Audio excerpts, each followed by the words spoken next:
Yo, how's it going, guys? My name is Artorigold, and today we're talking all about OP-04's Queen. This is a deck I'm pretty excited for, and so we're going to go ahead and do a bit of a deep dive, and I have Jury here, my cat, and we're going to try to go over my deck list, the 10 matches I played, and then we will do a duel against a random opponent. So what is Queen good at? What are the pros and cons? Well, to be honest with you, this is like an extremely grindy control deck. It's very good in the late game. It's able to survive for a very long time. It's able to do a lot of 9 cost, 10 cost. You know, you have your Mihawks, your Sogekings, your Yamatos, the Katakuris, you have Red Rock. The control and late game potential is insane. You will eventually win the game.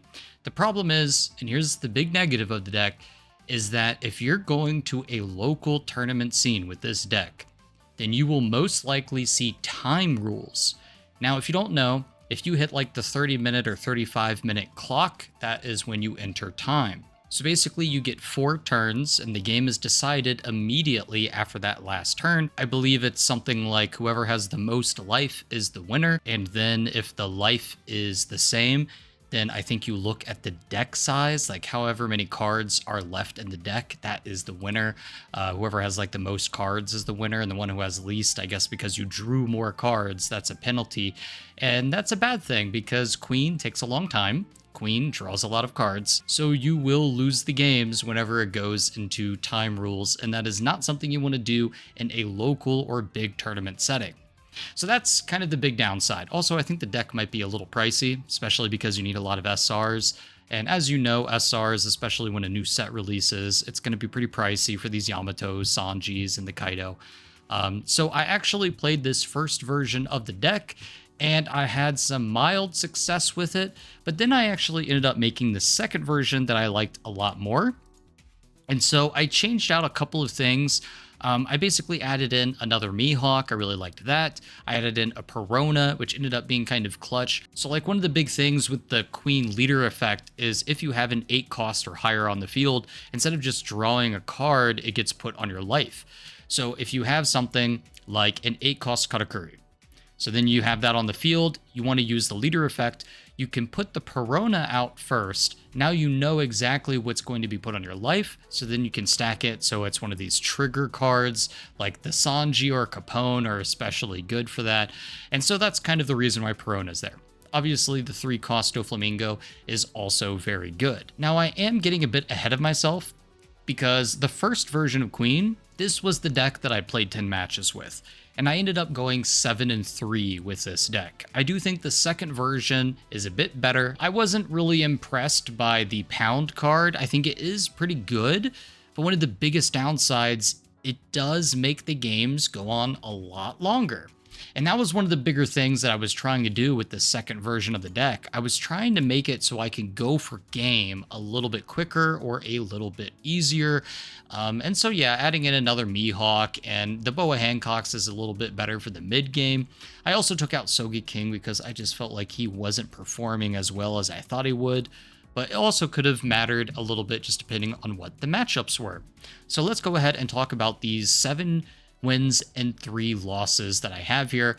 Game 1 was against the red-purple Trafalgar Law. Pretty cool deck, honestly. It's extremely aggressive. It has a lot of early game tempo. It bounces and removes my board and does all kinds of little hijinks. But I did eventually reach the stabilizing point because I had a lot of 9 cost Yamatos and I was basically just able to hover around, use her, then use that last one Dawn for my Queen effect. And just from stabilizing there, I was able to go for game. Next up, we have the second win, which was against a Arlong. Oh, wait. Oh, it's because Jury's on it. Jury, you're on the keyboard. So let's talk about the next game. So in the next game, we have Arlong. And what's weird is I actually ended up playing against him a third time.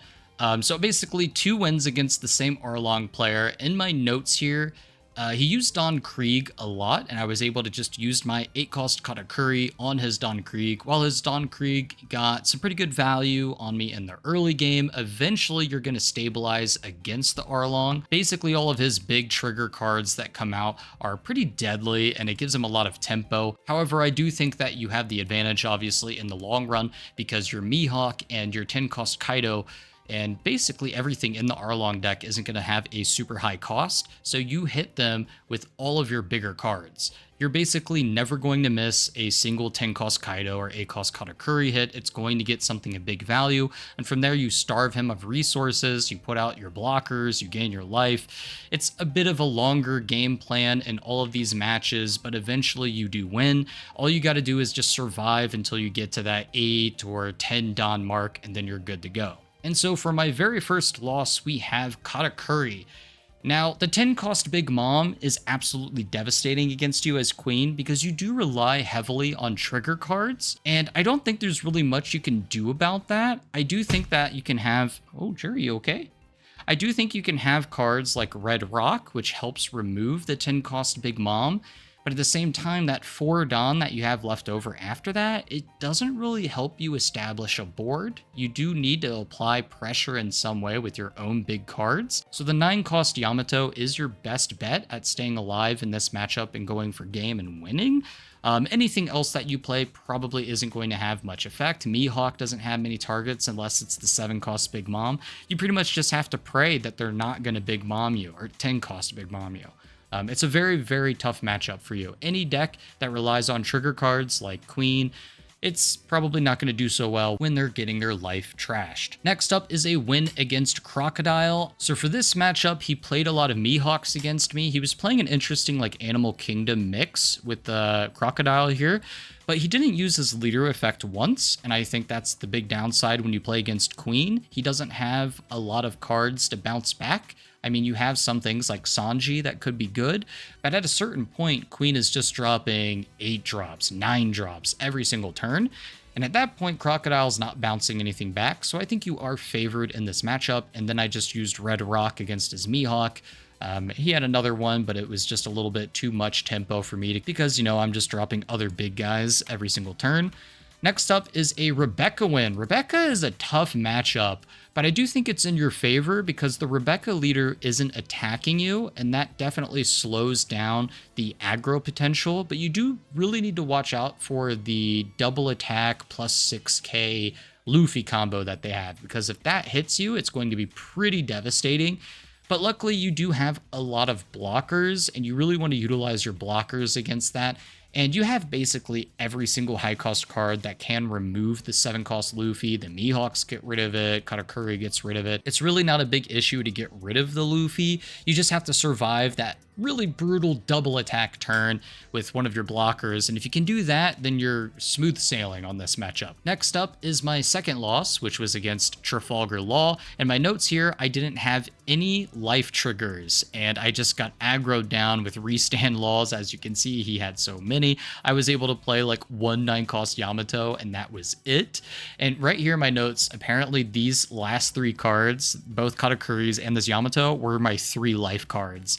So I didn't have the counters. I really just needed like to draw 1 or 2 counters, and then I would be able to survive that turn from his like 5k and 6k attack, but sadly that didn't happen. I think in general, I probably should have done better in this match. I don't know if I got really unlucky or if he got really lucky, or maybe it was a little bit of both, but I really feel like I should have had some counters or triggers in my life, especially in this deck. There are just so many Capones, Sanjis, you know, you name it, trigger blockers. I got like what, like I think 8, 9, 10, 11, 12 trigger blockers. How many do I have? I have 4, 8, 9, 10, 11, 12. I have, 12 trigger blockers. And then I have 4 other things here. I got Capone. I have 3000 Worlds, Red Rock. All of these things probably would have helped me live another turn.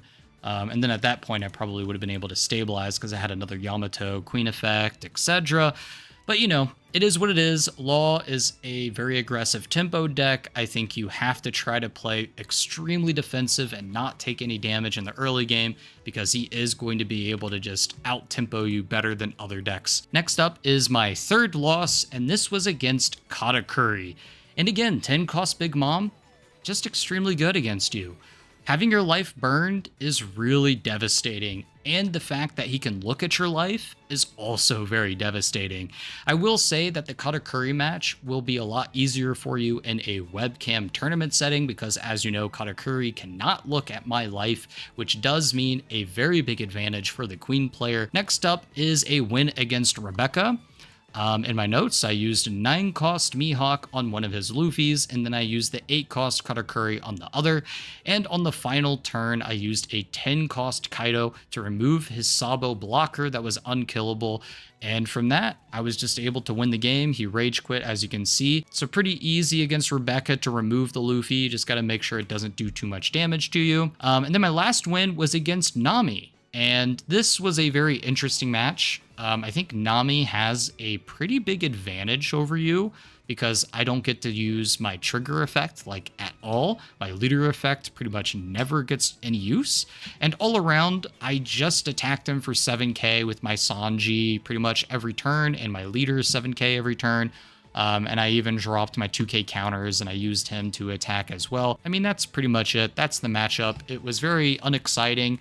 I don't think I really did anything crazy or different or, you know, any unusual plays. I think that the Nami player just didn't have any good trigger cards. I don't remember how many, but I'm pretty sure that he didn't have as many as he would have liked. And one other thing I wish I knew right now, I really wish I knew how many cards was actually left in the deck that actually could help me to know if the game was close or not. But yeah, that's it for the matchups. Let's go ahead and, oh, not Eastern. We are actually on OP-04, so it's Western now.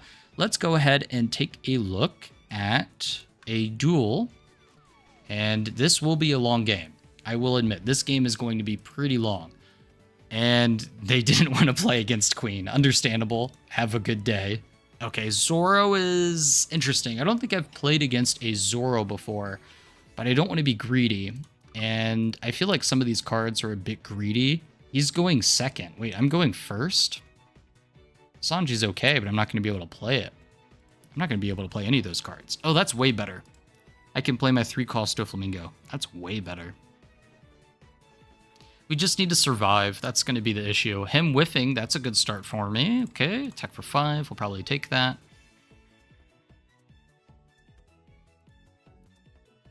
Perona's good, but I don't know if I need Perona. I have so many Doflamingos. These cards aren't all that useful for me, though. Because next turn, I'm probably going to drop another Sanji. Mihawk's good, but I actually don't think I want these cards, believe it or not.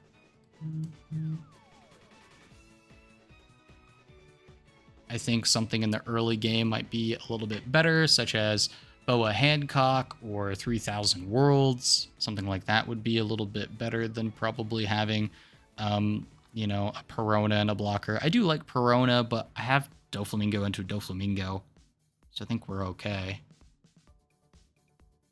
This is going to be pretty devastating. It's going to be a lot of attacks I'm going to have to try to defend here. 5k attack. I think we want to counter out of that. I don't really want to use the Capone or that. I don't want to use the Sanji. That's pretty much my next turn play. I'll get rid of the Capone.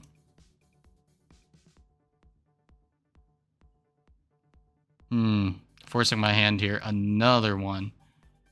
Don't really want to get rid of both of those blockers. I think we'll take this one.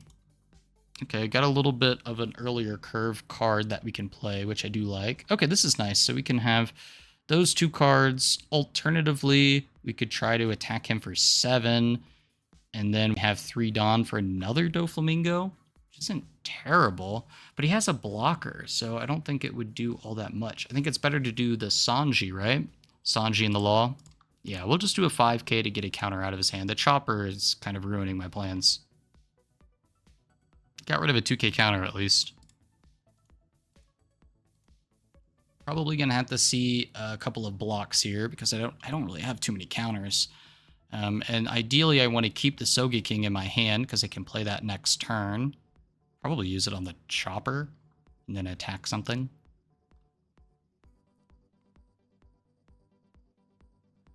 I think we do a small block here, yeah. I could try to not be greedy and get rid of my 3-cost Doflamingo. as a 1k counter. I think I might do that. Because he still has 2 more attacks. I think I have to take a hit from one of these 6Ks. I could block one of them. Let's take the hit now. Oh, that's pretty good. 1 character costs a 3 less at the bottom. I guess we'll go ahead and use that on the Zoro. Man, I should have taken that hit earlier, then I could have gotten rid of the Zoro attack. Dang. Alright, we'll block that one. Alright, so we're getting pretty close to that turn. That's going to be the deciding factor, though. That's the good news. Bad news is the chopper is in the way. But I guess we just Soge King, right? And we don't really care about the rest. We just Soge King. Is there any other world where I, like, beef up my boys? I don't think so. Yeah, I think we just do Soge King no matter what. Return the chopper. 2 cards to trash. Well, I think in this game, I think the 9-cost Yamatos are going to be super clutch, and I want to keep those. Got to keep the Sanji. So I think that means we get rid of the Mihawk and the Katakuri. Now we can decide to attack the Nami or block with the Sanji. And honestly, I think like killing it is better, because otherwise that's just another attack. I think we just have to get rid of it. This, however, could be a really bad turn for me, though, because I only have 1k counter left. And he's got a lot of open Dawn. I have to really hope I get a good, like, trigger or something here. Okay, maybe he's not getting any rush cards, but he does have 2 attacks then. Unless that 3 left over is for a Zoro. If he puts 1 Dawn on here, then no Zoro. Okay, so we have 2 attacks.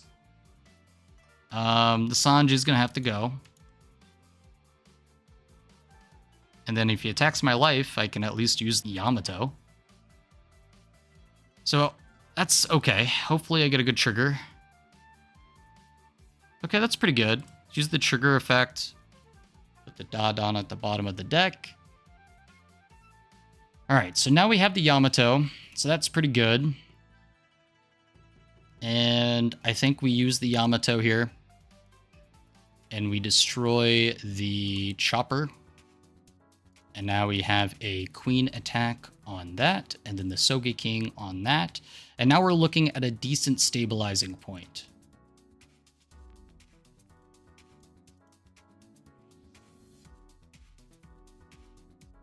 Things are starting to look really good. Really good for us. As long as he doesn't have any rush cards here, I think we are okay. We do have 2k worth of counters, which is solid, but I can use my Yamato next turn to gain another life. If he does take my life, that's completely fine. I just have to hope he doesn't have anything crazy here. I can't counter out of that. That kind of sucks. Not getting a trigger is not good. Oh. Yeah, I have to take that. Okay, we got a trigger though. That's really good. That's really, really good. So here, I'm definitely just going to use the queen effect, I think, with the Yamato. Which means I want to get rid of... Well, I can't do that, right? Because I do that, then I have 1, 2, 3, 4, 5 cards. So I'm not able to use the queen effect, which means I have 1 Dawn. I mean, I could use the Kaya, but then that doesn't really help me out. I'd rather just have the 2k counter. I think I'm going to get rid of the chopper, though, just to make sure he can't block anything. And then we do... I guess we'll do the 6 there. Might as well buff it up. Why not? This is a little bit troubling, though. Attacking him here is good, because maybe we can win next turn. But if he has, like, Structure Deck Luffy or something, and I just gave it to him, that could be pretty bad. Ah. Yeah, that sucks. That sucks. I do have some counters, though, at least. I can probably counter out of this hit. I think we'd counter out of this hit.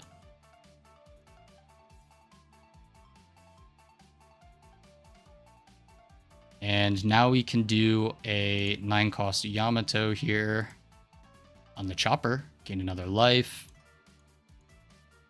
There we go. And that would have given me another life, right? 1, 2, 3, 4 cards. Yeah, I would have had another life there. So as you guys can see, this deck, it's kind of crazy, right? You basically just kind of lose the early game. You just struggle. You want to put blockers out. You want to just counter out of everything. But at a certain point, eventually, you get those big drops, and it's Yamato into Yamato into Yamato turn after turn. And that's exactly what this deck does. It just hovers around 1 or 2 life as best as you can, destroy all of their tiny little blockers, whatever. It's a fun deck. I absolutely love it. I think that this version of the deck, the version 2, is way better than the first one. Keep in mind, this is the version of the deck that I went 7-3 with. And this is the version of the deck that I am still playing with, and I like it a lot more. As you guys can see, the Trafalgar Law, it's pretty good, right? Like having that with the Sanji when you're at 5 Dawn, it's basically what kept me alive. If I didn't have this card, I don't know. I probably would have lost. Like, that's how good this card is. You could probably move some other things around. For example, maybe you don't like the Perona tech in there. It's good. Maybe you could just put in another Boa Hancock instead, or maybe you could just put in another Trafalgar Law.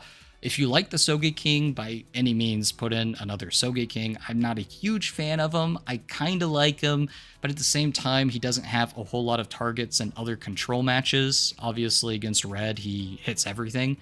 But overall, that is it for the video, guys. Thank you so much for watching, and Jury and I will see you guys next time. Isn't that right, Jury? All right. Bye, everybody. Peace.